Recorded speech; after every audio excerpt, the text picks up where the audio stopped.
क्या आप जानते हैं कि ब्रह्मचारी होने के बाद भी हनुमान जी का पुत्र था और कुंभकर्ण के सो जाने के बाद 6 महीने तक रावण उसकी पत्नी के साथ क्या करता था? क्या आप जानते हैं कि सीता माता का अपहरण करने के बाद रावण उसे कभी हाथ क्यों नहीं लगा पाया? आप ये भी नहीं जानते होंगे कि श्री राम ने क्यों दिया था लक्ष्मण जी को मृत्युदंड। हम में से अधिकांश लोगों को रामायण की कहानी पता है, लेकिन इस महाकाव्य से जुड़े कुछ ऐसे भी रहस्य हैं जिनके बारे में लोगों को जानकारी नहीं है। आज हम आपके सामने रामायण से जुड़े ऐसे ही रहस्य को उजागर करेंगे।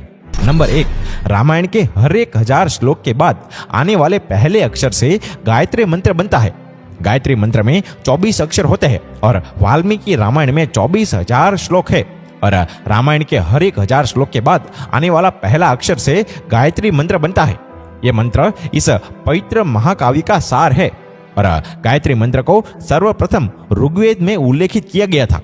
और नंबर 2, राम विष्णु के अवतार है, लेकिन उनके अन्य भाई किसके अवतार थे?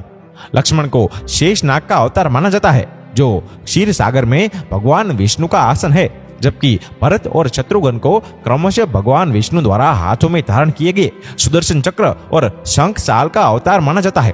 और नंबर 3, सीता के स्वयंवर में प्रयोग हुए भगवान शिव के धनुष का नाम क्या था? क्या आपको ये पता है? हम में से अधिकांश लोगों को पता है कि राम का सीता से विवाह एक स्वयंवर के माध्यम से हुआ था।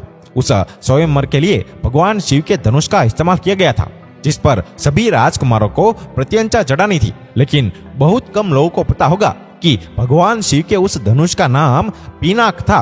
और नंबर 4, क्या 14 वर्षों तक जागते रहे थे लक्ष्मण? ये बात सच है। वनवास की पहली रात को जब राम और सीता सो रहे थे तो निंद्रा देवी लक्ष्मण के सामने प्रकट हुई। उस समय लक्ष्मण ने निंद्रा देवी से अनुरोध किया कि उन्हें ऐसा वरदान दे कि वनवास के 14 वर्षों के दौरान उन्हें कभी नींद ही न आए और वो अपने प्रिय भाई और भाभी की रक्षा कर सके। निंद्रा देवी इस बात से प्रसन्न होकर बोली कि अगर तुम्हारे बदले कोई 14 वर्षों तक सोए तो तुम्हें ये वरदान प्राप्त हो सकता है। उसके बाद लक्ष्मण की प्रार्थना पर निंद्रा देवी लक्ष्मण की पत्नी और सीता की बहन उर्मिला के पास पहुंची और उर्मिला ने लक्ष्मण के बदले सोने का स्वीकार कर लिया और पूरे 14 वर्षों तक वो सोती रही।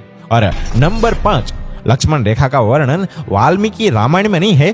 पूरी रामायण की कहानी में सबसे पेचीदा प्रकरण लक्ष्मण रेखा की घटना है, जिसमें लक्ष्मण वन में अपनी झोपड़ी के चारों ओर एक रेखा खींचते हैं। जब सीता के अनुरोध पर राम सुवर्ण हिरण को पकड़ने और मारने की कोशिश करते हैं तो हिरण राक्षस मारीच का रूप ले लेता है। और इस घटना के संबंध में अज्ञात तथ्य यह भी है कि इस कहानी का वर्णन तो वाल्मीकि रामायण में है और रामचरितमानस में नहीं है। और नंबर 6, आखिर कुंभकर्ण 6 महीने तक क्यों सोता था? रामायण में वर्णित है कि कुंभकर्ण लगातार 6 महीनों तक सोता था। वो सिर्फ एक दिन खाने के लिए ही उठता है और पुनः 6 महीनों के लिए सो जाता था। लेकिन क्या आपको पता है कि कुंभकर्ण को सोने की आदत कैसे लगी? एक बार एक यज्ञ की समाप्ति पर ब्रह्मा कुंभकर्ण के सामने प्रकट हुए और उन्होंने कुंभकर्ण से वरदान मांगने को कहा। यह देखकर इंद्र को यह डर सताने लगा कि कहीं कुंभकर्ण वरदान में इंद्रासन ना मांग ले। इसलिए उन्होंने देवी सरस्वती से अनुरोध किया कि कुंभकर्ण की जीवा पर बैठ जाए, जिससे वह इंद्रासन के बदले निंद्रासन मांग ले। इस प्रकार इंद्र के ईर्ष्या की वजह से कुंभकर्ण को सोने का वरदान प्राप्त हुआ था।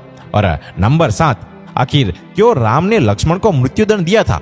और रामायण में वर्णित है कि श्री राम ने ना चाहते हुए भी जी जान से प्यारे छोटे भाई लक्ष्मण को मृत्युदंड दे दिया था। आखिर क्यों भगवान राम ने लक्ष्मण को मृत्युदंड दिया था? ये घटना उस वक्त की है जब श्री राम लंका के बाद अयोध्या लौट आए थे और अयोध्या के राजा बन गए थे। एक दिन यम देवता को कोई महत्वपूर्ण चर्चा करने के लिए श्री राम के पास आना था। चर्चा आरंभ करने से पूर्व उन्होंने भगवान राम से कहा कि आप मुझे वचन दे कि जब तक मेरे और आपके बीच वार्तालाप होगा हमारे बीच कोई नहीं आएगा और जो आएगा उसे आप मृत्युदंड दे देंगे।